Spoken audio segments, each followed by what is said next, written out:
All right, guys, hear me out. Do you ever wonder why every tech CEO looks like they've never seen sunlight? It's because they haven't. They're from underground lizard cities, colonies that nobody's ever seen or knows about except for the elite, the 1%. Just the 1%. Think about it. Mark Zuckerberg's dead-eye stare and Tim Cook's suspicious smoothness. He's so smooth, so smooth. And don't get me started about Elon Musk tweeting at 3 a.m. That is prime lizard people hunting time, guys. Prime. Those aren't humans. People, they are lizard people wearing skin suits that just don't quite fit just right. And the aliens, they're not coming. They're already here. Running the HR departments of big tech firms like Amazon and Google. Have you ever tried to call big tech firms for tech support? Huh? You get transferred like 17 different times, and that's because they're communicating through interdimensional portals across time and space just to deal with you turning it off and turning it back on again. That's all you gotta do. Every app update just seems like that they're fine-tuning their human algorithms. TikTok is not addictive by accident. It is an experiment of mind control. It's mind control. They're controlling your minds with TikTok, with dancing.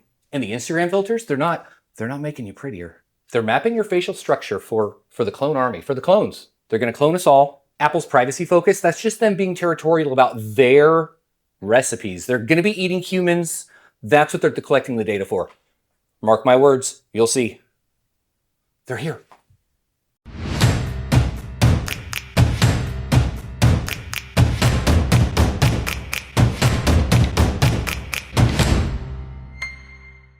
Now that I've got your attention, man, no wonder people with tinfoil hats are so angry. Those are hot.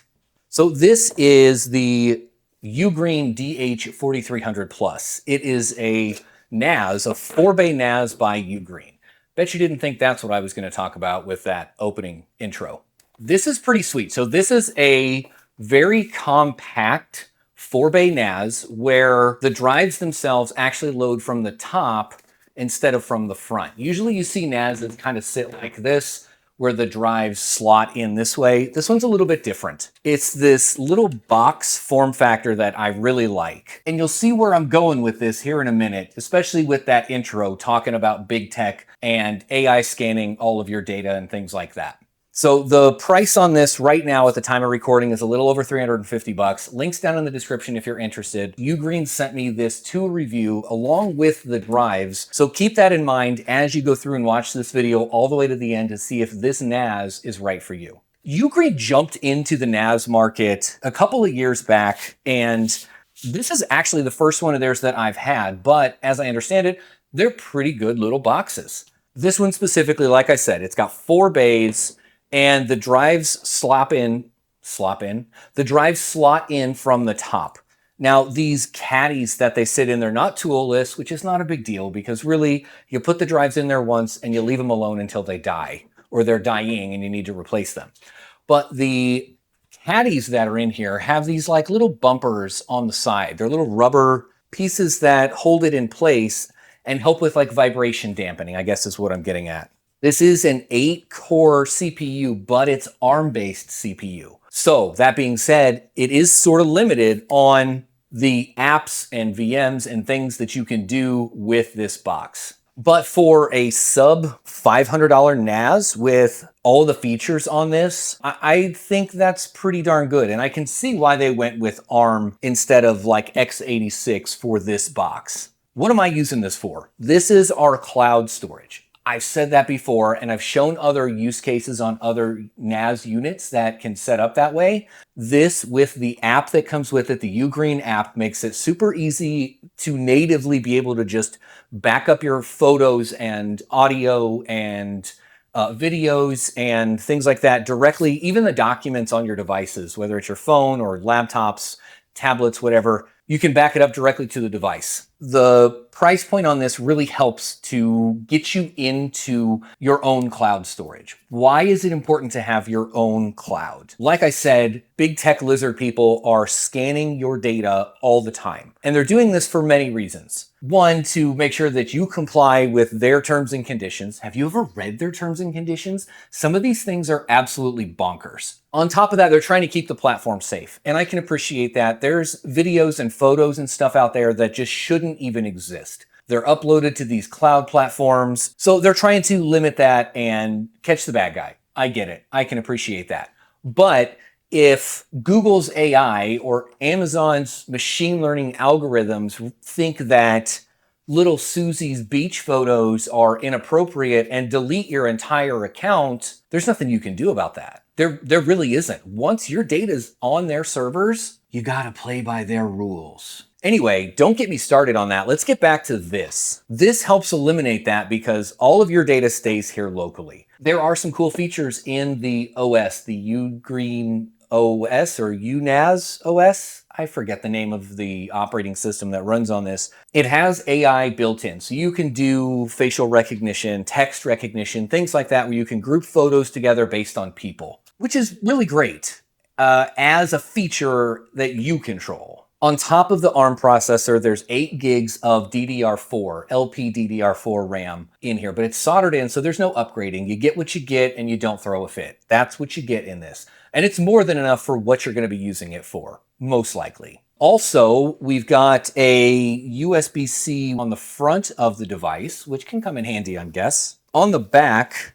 there's a 4K HDMI output built in the NAS. In a NAS at this price point and its specs, I'm surprised to see. I'm not going to be using it as like a media device, but if that's what you're looking for, this could fit the bill. We've got multiple USBs on the back as well. There's 2 USB 3.2, which are 10 gig speeds, as well as a 2.5 gig NIC on board. And this is pretty cool. You can't really see it in the video there, but that little icon on the front is NFC enabled. Take your phone, tap it on the front. If you don't have the app, it'll take you to the right download page where you can download the app for Android or iOS, which can be more useful than you think. How many times have you went to go download an app and you download some knockoff that who knows what kind of malware or spyware or bloatware or whatever is in that application? So this will take you to the right app the first time. If that's not working or your phone is not NFC capable, which I don't know what phone isn't nowadays, there's a QR code under the lid. You can just scan the thing to take you to the thing to do the thing. And once you do have the app installed, you can just tap your phone on the front and it'll bring the app up. Or you can open your phone and, scroll and click the app.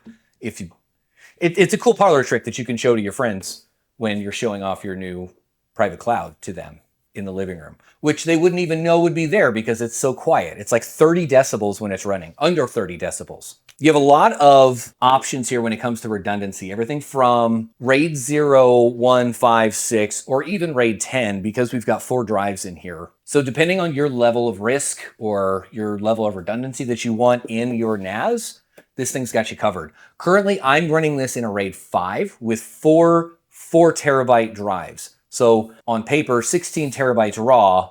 Realistically, after RAID, I'm running a little over 10 terabytes. Now think about that. We're a family of 4. Each person gets about 2.5 terabytes of local cloud storage. That's way more than you're going to get in any of the free tiers or even the $10 a month tier with those cloud providers. So all in, this would be what? They're about $100 a drive. So 4, 5, 6, 7, around $800 for the NAS plus 16 terabytes of storage. You've typically got about 5 years or so of usable life in spinning disk drives. So around $800 for a 5-year plan, less than $200 a year. You're definitely going to pay more than that in a cloud storage platform, and you don't have control of what they're doing with your data. That's the big kicker here, is you don't have control. Back to the operating system on this, the OS is adequate. It's not the flashiest thing in the world, but realistically, that's a good thing for what this is used for. You're not going to spin up a bunch of VMs. You can. There's apps on here. You can even install Docker and put your own custom Docker containers on there. But keep in mind, remember, this is ARM-based. There's only so much you can use in Docker on ARM. I mean, compared to x86, that is. I mean, the basic App Store covers most of the essentials, like Jellyfin is on there. I said Docker. If you're set up as an admin in the operating system, you can limit what everybody does. So that 10 terabytes I was talking about after RAID redundancy, I set up 4 profiles for each of the people in our family, and everyone's got 2.5 terabytes. So I can slice that off accordingly as much as I need. On top of that, I can limit and say, you can use photos and media, but you can't use Jellyfin or Docker. or I can publish the apps, whether they sign in on their tablet or their laptop or their phone, they're fed the apps that I let them see, if that makes sense. So power users can see everything. They can have keys to the kingdom, or generic users can have keys to the broom closet. You're in control. It's meant for the basics and it does it really well. And I appreciate that. It's not trying to be something it's not. A couple of things I think it's missing. Like I said, we've got a 2.5 gig NIC on the back here, which is great. But that can also be a bottleneck. If you've got a lot of people reading data, transferring data, using the cloud storage at one time, they still got to get in line. I would have liked to see dual NICs on here, even if it's a 2.5 and a 1 gig NIC, link aggregation, or just better bandwidth management, I guess. That being said, for what this is being used for in my scenario, as it's just cold storage basically, or warm storage because they can access and spin it up whenever they want, that's fine. One 2.5 gig port is plenty. Those AI features I was talking about are great if that's what you're looking for. And if my users, my family members say they want it, we'll turn it on. But for me right now, we're going to leave it off because I think turning on those AI features is going to put more strain on the resources in the box, including the drives. And I would rather have longevity of the hardware than facial recognition features up front. Although, because you can turn it off and on the fly, maybe once a quarter or a couple times a year, we can turn it on, everybody go through and sort their things, let AI automatically remove the duplicates and organize all of your photos and videos based on whatever parameters you want, people, places, things like that. And then we can turn it back off. So helps you stay organized, but isn't constantly running and putting more strain on the drives is what I'm most concerned about. Remember, RAID is redundant, not a backup. Just putting that out there. All right, so where else could this NAS be used instead of just in a family to back up family data? Think a small business shared storage. If you've got a 10-person office and you throw 4 10 terabyte drives in here, after redundancy, you can slice off storage for each of those users for data that shouldn't be out in the cloud. Media streaming, not heavy transcoding, but if you've got videos that you put into Jellyfin, 10 terabytes of 4K is really not that much. So say you had 30 terabytes. That would last you for a while. I mean, I don't know how big your video collection is. Mine is not that big, actually, now that I think about it. Basic backup solution, this could be good for backing up another NAS or storage device that you have. Because it's a small footprint, it's not loud, it doesn't take up much space, doesn't consume a lot of power, you could set this offsite somewhere, plug it up to a network, enable a VPN, and do nightly backups from your servers or your workstations and stuff offsite, or even if it's on-site, if you've got this somewhere else in the network. So the moment you're all waiting for, who should buy this? Who's this for?